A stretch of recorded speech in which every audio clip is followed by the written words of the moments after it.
SRH versus Punjab Kings. രണ്ട് ടീമിനും അതിനിർണായകമാണ് ഇന്നത്തെ മത്സരം. SRH ജയിച്ചാൽ ടേബിൾ ടോപ്പേഴ്സ് ആകും, പഞ്ചാബ് ജയിച്ചാൽ നമ്മളത് തുടരും ടേബിൾ ടോപ്പേഴ്സ് ആയിട്ട്.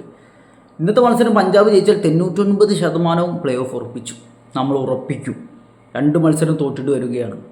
നമ്മൾ ആരാണെന്ന് പലരും മറന്നുപോയി. നമ്മളിപ്പോൾ പലരും പറയുന്നുണ്ട് പഴയ പഞ്ചാബായി എന്നൊക്കെ. അവർക്കുള്ള മറുപടി ആയിരിക്കും ഇന്നത്തെ മത്സരം.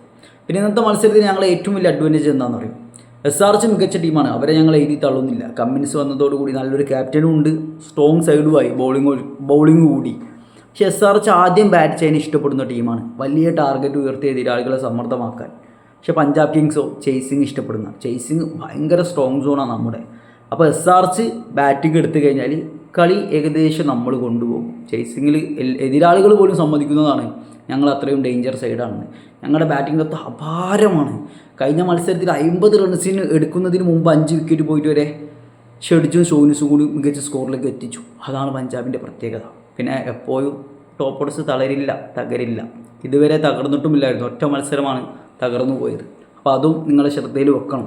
പിന്നെ ഏറെ എടുത്തു പറയേണ്ടത്, പഞ്ചാബിന് എന്നും തലവേദന ഈ സീസണിൽ ഞങ്ങളുടെ ബൗളിംഗ് തന്നെയായിരുന്നു. ബൗളേഴ്സിൻ്റെ ഫോമില്ലായ്മ.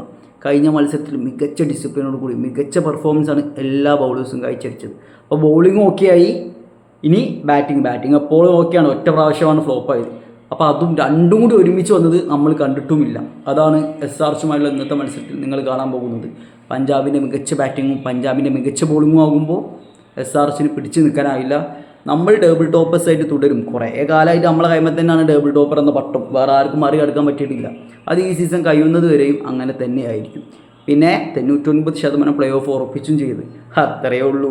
പിന്നെ അടിയിൽ നിൽക്കുന്നവർക്കൊക്കെ ഞങ്ങൾ ജയിക്കണമെന്നായിരിക്കും ആഗ്രഹം.